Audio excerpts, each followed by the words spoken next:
শুক্রবার প্রবল বৃষ্টিপাতের ফলে মহানগরের একাধিক রাস্তাঘাট তথা আবাসিক এলাকা জলমগ্ন হয়ে পড়ায় জনজীবন কার্যত অচল হয়ে পড়ে। এর ফলে পুরো শহর জুড়ে তীব্র যানজটের সৃষ্টি হয়।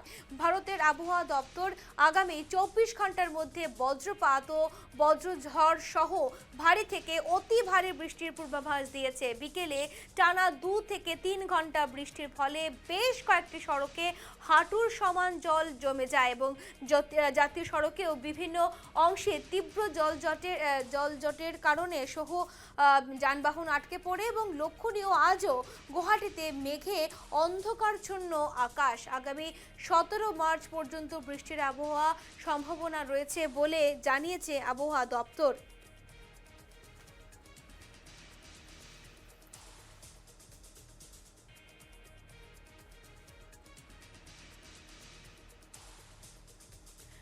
সরাসরি আমাদের সঙ্গে রামকৃষ্ণ রয়েছে। রামকৃষ্ণ, জানতে চাইবো যে আজ আবহাওয়া দপ্তর থেকে জানানো হয়েছে 24 ঘন্টার মধ্যে বজ্রপাত ও বজ্রঝড় সহ ভারী থেকে অতি ভারী বৃষ্টি হতে পারে এবং তাদের সঙ্গে আমরা দেখতে পাচ্ছি যে অন্ধকারাচ্ছন্ন রয়েছে আমাদের পুরো গুয়াহাটি। তো কি জানতে পারছো, কি আপডেটস রয়েছে? হ্যাঁ, গত 3 দিন হলো বৃহস্পতিবার থেকে কিন্তু আসাম তথা গুয়াহাটির যে আবহাওয়া, সেই আবহাওয়া কিন্তু কিছুটা অন্ধকার আমরা দেখতে পাচ্ছি। তার সাথে সাথে বৃষ্টি হচ্ছে এবং তার সাথে সাথে যদি আমরা দেখি যে এই শহরের বিভিন্ন প্রান্তে কিন্তু দুদিনের এই বৃষ্টিপাতের ফলে শহরের বিভিন্ন প্রান্তে কিছু কিছু জায়গায়, যেসব জায়গায় শহরের অল্প বৃষ্টি হলে যেসব জায়গায় জল হয়ে যায় সেই জায়গাগুলিতে কিন্তু জল হয়েছে বা কিছুটা কৃত্রিম যে বন্যার সৃষ্টি হয় গুয়াহাটিতে সেটাও কিন্তু অল্প হয়েছে। কিন্তু আমরা যদি এই আবহাওয়ার কথা বলি, গত 3 দিন হলো বৃহস্পতিবার থেকে অল্প অল্প বৃষ্টি হচ্ছে এবং আজ সকালের কথা যদি আমরা বলি, কিছুক্ষণ আগেও কিন্তু গুয়াহাটির যে ওয়েদার ছিল, গুয়াহাটির যে আবহাওয়া ছিল, সেটা কিন্তু আকাশ কিন্তু কালো হয়ে এসেছিল এবং মেঘাচ্ছন্ন হয়েছিল আকাশ এবং এখন কিছুটা হলেও একটু পরিষ্কার হয়েছে। এবং তার সাথে সাথেই গতকালকের কথা যদি আমরা বলি, এই আবহাওয়া নিয়ে যদি সম্পূর্ণ কথা আমরা বলি, গতকাল দুদিনের সফরে কিন্তু গতকাল নরেন্দ্র মোদী, দেশের প্রধানমন্ত্রী নরেন্দ্র মোদী কিন্তু অসমে এসেছেন। গুয়াহাটিতে বর্তমান তিনি আছেন এবং এরপর কিন্তু ওনার কার্যসূচি রয়েছে শিলচরে।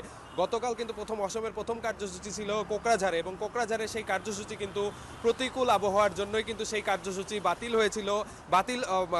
কোকরাঝারে মোদী প্রধানমন্ত্রীর যাওয়া যে সফর ছিল সেটা বাতিল হয়েছে, কিন্তু ভার্চুয়ালি গুয়াহাটি থেকে সেই সফরের যে কার্যসূচি ছিল সেটা কিন্তু প্রধানমন্ত্রী করেছেন, সেটা একমাত্র যে আবহাওয়া আছে তার জন্য। কিন্তু আজকে যদি আমরা বলি, এখনকার সকালের পর এখনের যে আবহাওয়ার যে পরিস্থিতি সেটা কিন্তু কিছুটা ভালো হয়েছে। কিন্তু আমরা জানতে পেরেছি বর্জারের যে আবহাওয়া দপ্তর আছে সেখানে থেকে যে খবর উঠে এসেছে, সেখান থেকে আমরা জানতে পেরেছি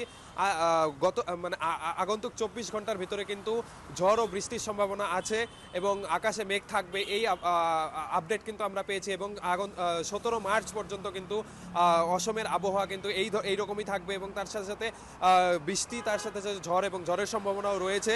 এবং আরও একটি কথা যদি আমরা বলি, যে বিভিন্ন যেহেতু বসন্ত চলছে এবং নতুন বছরের আগমন হতেই চলেছে, গাছের এই বৃষ্টির ফলে কিন্তু যদি আমরা পরিবেশের কথা বলি, উদ্ভিদের গাছের পাতাগুলো কিন্তু সবুজ হয়ে উঠেছে এবং তার সাথে সাথে শহরে জমে থাকা বিভিন্ন কনস্ট্রাকশনের কাজের জন্য যেসব ধুলোর সৃষ্টি হয়েছিল সেই ধুলোবালি থেকেও কিন্তু শহরের মানুষেরা পরিত্রাণ পেয়েছে, সেটাও কিন্তু আমরা শহরবাসীর থেকে জানতে পারি। কিন্তু যে আমরা এখন যদি আমরা বা যেটা মূল বিষয়, সেই বিষয়ে যদি আমরা কথা বলি, সেটা হচ্ছে আগন্তুক 24 ঘন্টা এবং তার সাথে সাথে সম্ভাবনা আছে 17 মার্চ পর্যন্ত বা তারও 2-1 দিন আশেপাশে এই যে আবহাওয়া আছে, প্রতিকূল আবহাওয়া, তার কিন্তু বা বৃষ্টির কিন্তু সম্ভাবনা বা ঝড়ের সম্ভাবনা কিন্তু রয়েছে। শমশিকা, একেবারেই বেশ। আপাতত ধন্যবাদ তোমাকে রামকৃষ্ণ।